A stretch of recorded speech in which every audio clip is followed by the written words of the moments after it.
I never thought I would ever do anything like that. The heart is deceitful above all things and desperately wicked. Who can know it? In verse 10 also says, I, the Lord, search the heart. I test the mind, even to give every man according to his ways, according to the fruit of his doings. We're going to talk about what were you thinking when you cheated? Welcome back to our channel. Thank you for tuning in. I'm Rodney. This is Tiffany. And today we're going to talk about what were you thinking when you cheated? Yeah. Before we get started, if you are new to our channel and just want to learn how to battle in marriage the right way, God's way, make sure you are subscribing, hit that notification bell. Every week we are posting a video. It's getting better and better. You do not want to miss it. Make sure you like this video, comment on this video, and share this video. All right, so we read the scripture in the beginning, and it was Jeremiah 17 and 9 and 10. I think the last question, it says, who can know it? Do you even know your own heart? You know, I've seen shows and they'll talk about, why do men cheat? And then it's like tons of different answers. It's never like one solid answer. Right. I think sometimes we have to ask ourselves, why do I not turn in all my tax information? I remember one time we was even on this podcast, and one of the questions was, is it ever okay to lie?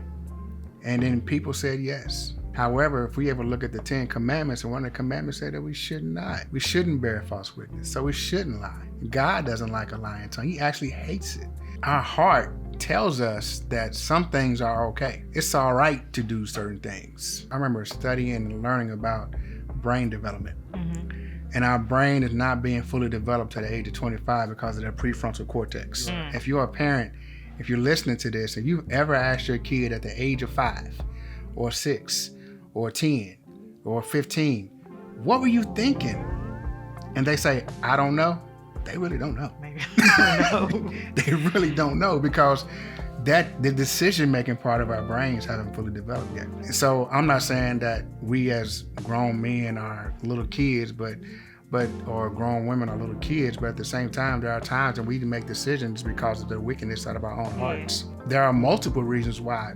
The struggle that I had, if you ever read our book or our situation, when I finally had to look back and realize the ways I was trying to fill the void in my life of some things, some love that I felt like I was searching for. I'm thankful that my mom and dad have been married 51 years. My dad is still alive. He's a hardworking man, a deacon in our church, a great father. And he fathered me the way he knew how to father. However, there were times when I, as a young man, needed something different from even what my brother was needing. And I wasn't able to get that from my father. So when I was searching out that love from my father, I felt like I was being rejected. So I started finding ways to find love in different areas. And I found that in the area of females. So as I got older and started learning how to communicate well with them, that was a way for me to find some security and some comfort in doing that. So that was me. And if you talk to anybody else, you might get a different reason. But at the end of the day, what I'm trying to share is that it takes communication. It takes that getting to know someone and what's really going on. It takes that individual sometimes to have to figure out, why am I making decisions that I'm making? Because a lot of times we're making decisions and we don't know why we're making decisions, and it's because of the fact of some things that might have happened when we were younger. A lot of our decisions are based on what happened when we were younger. And if we don't take the time to figure that stuff out, then we can end up falling into different traps. At that time when we were going through things, I thought it was all about me. What did I do wrong? Am I not good enough? I'm thinking I'm a good wife. To your point, people may turn to other things or other people to fill some type of void. And like you said, it could stem from something that happened way back when. And because that wasn't really discovered during the time we were going through what we went through, we just thought it was just me against you. I mean, like, it was just you just didn't want to be with me anymore.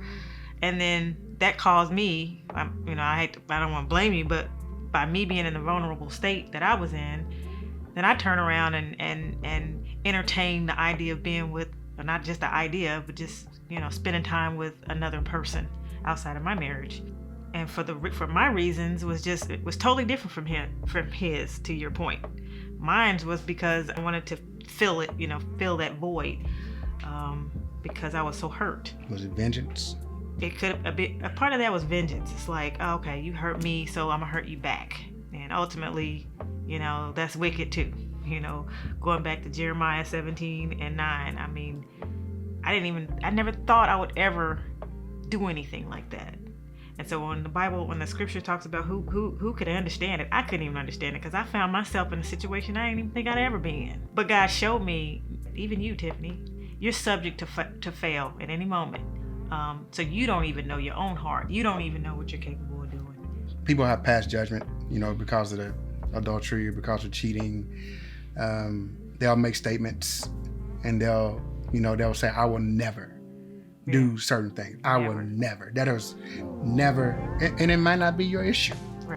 What I'm trying to get at right now is that our hearts, we have heard a little bit about Peter. And we know when Peter was the most zealous of all the apostles, and he followed Jesus with such excitement and vigor. And he was like, and Jesus was saying that, I'm going to be crucified. And Peter didn't like that idea. It didn't sound good to Peter. He said, no, it's not going to happen to you, right? And Peter was always the one that spoke up. It's not going to happen to you. And Jesus said, no, Peter, you're going to betray me 3 times before the cocks crow. And Peter looked at him like, no way. I would never do that to you. Never. Jesus is walking that path and going towards his crucifixion, and meeting with the council. So as he's meeting with them, you hear the cock crow, and one of the girls approached Peter, and then it asked him, are you part of him? He denies him. He goes on denying him a couple of more times. Yeah. And then after he heard the cock crow the 3rd time, he was like, Jesus did tell me. Yeah. So in other words, when verse 10 says, I, the Lord, search your heart, Jesus already knows that we are all deceitful in many ways. So please be careful before you pass judgment on someone else who have made poor decisions, not to justify adultery, not to justify cheating on anyone in any way at all. We are all subject to making mistakes. We are all subject to sinful nature. So I'm just encouraging not to cast someone out just because of mistakes that they've made. Love that person, cherish that person, communicate to that person, because one thing we don't know is that people are actually hurting when they're making those poor decisions sometimes. Yeah. And we think that when people are making poor decisions that they're loving it, that they're basking in it, and they're just having the time of their life. But we don't know that that person could be really hurting on the inside and dealing with something. That's a good point. And to some degree, some people do kind of get caught up in that time period. You think you are doing, living your best life, with whoever. Rodney was talking about that, we know better. Sometimes we're not even thinking about consequences. We're not thinking about who this is going to impact or affect. All we're thinking about is how we're feeling right now. This feels good right now. So I'm just going to bask in it, and not even really sometimes understanding that there's something deeply rooted that you feel like you're missing in life, that's not there, which might explain why you feel like you have to keep going to whether porn or other women or other men or whatever the case may be, or drugs, whatever that addiction is. If you have a comment about this, please comment in the comment section below. We'd love to hear from you. We'd love to have a conversation. We'd love to dialogue. If you have followed us, you see us, we don't have no problem communicating to people. So yeah, I'm really enjoying the comments. I'm really enjoying the dialogue. So make sure to continue to subscribe, like, share this video if you find it helpful. So if you want to learn to overcome adultery in your marriage, hit the link in the description below and purchase our book. Visit the Battle Win West Win website. Check out our blog and book us to speak. And if you would even like to make a donation to us, it would be great. So, because your donations will help us bless many more marriages across this country. So we thank you for tuning in this week. And we look forward to seeing you again next week. And don't forget, the battle continues.